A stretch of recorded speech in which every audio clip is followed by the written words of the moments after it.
Saka enotapedza keke redu raita iro tauda uchigadzira cream. Saka pa cream icing sugar yangu ndatoisa pa table ishi. Saka nochibheka bhuku rako remanotsi unofanira kugara ringori paside newe iro bhuku rangu remanotsi rirapo kuitira kuti uchicheka zvinhu zvako. Then saka icing sugar yedu ndeishi. Bata redu rachange shandisa nhasi tiri kushandisa iri. Asi ndonyanya shandisa zvangu wooden spoon. But nyaya kuti nhasi wooden spoon handina zvangu ukaishaya you can still go for this.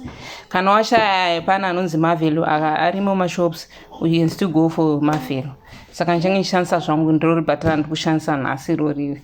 But ndichaita hangu half recipe. Saka half recipe ndinoisa 250 butter ne5 makapu icing sugar. Ndo zvandinoisa izvozvo pa half recipe.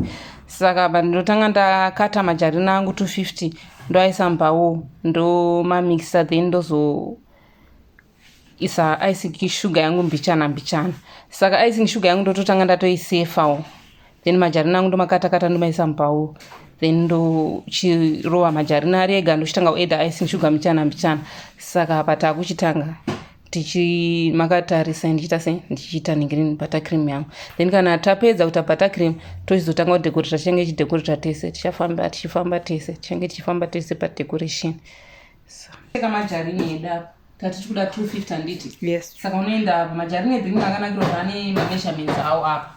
Saka 250 yako yemajarina twatakata pa 250 1 2. There's no need green zvaya hapana need scale. Oh no.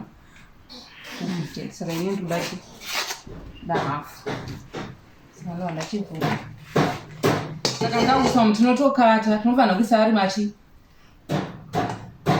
akadamburwa plus futi tinofanira kugadzira iri pa room temperature. Majarina edu anofanira kunge ari pa room temperature kuti asatyore machine plus akasire kuti ase kumixika.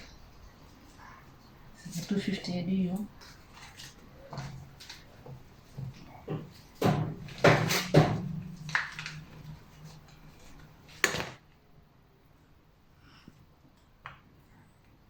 Unofanira kunyatsomeka sure kuti wadambura majarina ako into small pieces because ukaisa sezvaaranga unotyora mixer yako.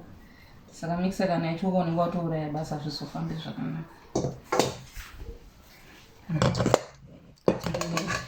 Saka tatisa 5 cups of icing sugar.